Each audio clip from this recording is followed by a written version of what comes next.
Welcome to school and academic subscribers. और जिन्होंने subscribe नहीं किया है सब्सक्राइब कर लें। जी करो सर, कर दिया, चलो पढ़ाओ।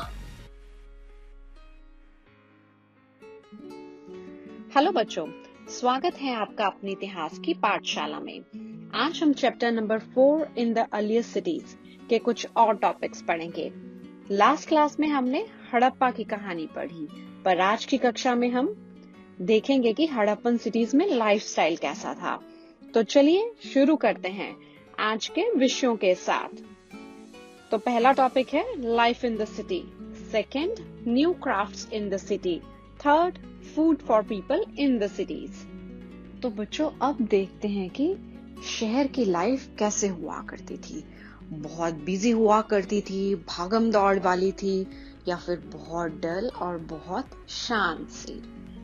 तो बच्चों जो हड़प्पा शहर है वो बहुत ही बिजी और बहुत ही चहल पहल वाला था। It was a very very busy city. यहाँ के रूलर्स थे जो शायद उस समय स्पेशल बिल्डिंग्स की कंस्ट्रक्शन की प्लानिंग किया करते थे कि कैसे की बिल्डिंग का स्ट्रक्चर कैसा होना चाहिए, वो दिखने में कैसी लगनी चाहिए, किस शेप की होनी चाहिए, या फिर उसमें क्या रॉ मटेरियल यूज होना चाहिए। और शायद राजा लोगों को दूर दूर जगहों पर मेटल्स या फिर प्रेशियस स्टोन्स या फिर जो भी उन्हें चाहिए हो उसको लाने के लिए भेजते हो। यहाँ स्क्राइब्स यानी कि लिपिक भी होते थे जिन्हें अच्छे से लिखना पढ़ना आता था, और जो सील्स मतलब मोहरे भी बनाते थे। इसके साथ साथ क्राफ्ट पर्सन्स भी होते थे जो अपने घरों या फिर घर के बाहर स्पेशल वर्कशॉप्स में सामान बनाते थे, क्राफ्ट बनाते थे। और अब लोगों ने दूर दूर जगहों पर ट्रैवल करना शुरू कर दिया था और अलग अलग जगहों से उन्होंने रॉ मटेरियल्स को इकट्ठा करना शुरू कर दिया था। ट्रैवल करके वो लोग रॉ मटेरियल्स यहाँ पे शहरों में लेके आते थे। And many terracotta toys have been found. New crafts in the city, नगर और नए शेल्फ। आर्कियोलॉजिस्ट को यहाँ पत्थर, शंख, तांबे, सोने और चांदी की धातुओं के बहुत सी चीजें मिली। Copper and bronze were used to make tools, weapons, ornaments and vessels. सोना और चांदी से ज्यादातर जवाहरात या फिर बर्तन बनाए जाते थे। इसी के साथ साथ यहाँ पर मनके, वेट्स यानी कि डेट जो भार तोलने के काम आते हैं, और ब्लेड्स भी मिले। हड़प्पन्स ने पत्थर की सील्स यानी कि मोहरे भी बनाई, और उन्होंने ब्लैक डिजाइन्स में बर्तन भी बनाए, which was quite innovative at that time।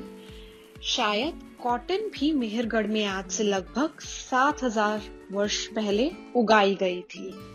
तो यहाँ पर आप देखें लोग बर्तन बना रहे हैं, मेटल्स का यूज कर रहे हैं, और यहाँ पे अभी कॉटन भी यूज में आ गई है जो कि कपड़ा बनाने के काम में आती है।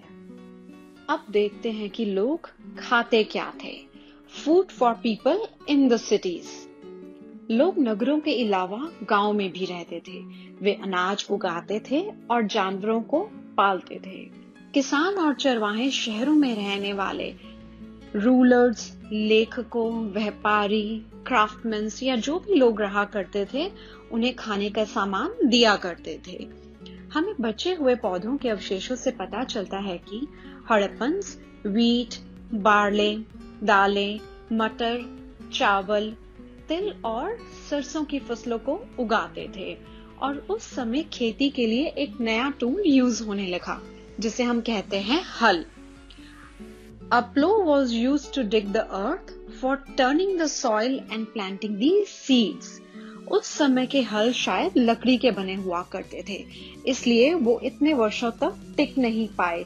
बट जो हमें खुदाई करने पर कुछ खिलौने मिले हैं जो हल की शेप में हैं, तो इससे पता चलता है कि लोग शायद उस समय पर हल यूज किया करने लग गए थे फार्मिंग के लिए। इस क्षेत्र में बारिश बहुत कम होती थी, और आपको तो पता ही है अब अगर फार्मिंग करनी है तो पानी तो चाहिए ही है, विच इज मस्ट। तो उस समय लोग पानी को स्टोर किया करते थे ताकि वो फसलों को अच्छे से उगा पाए।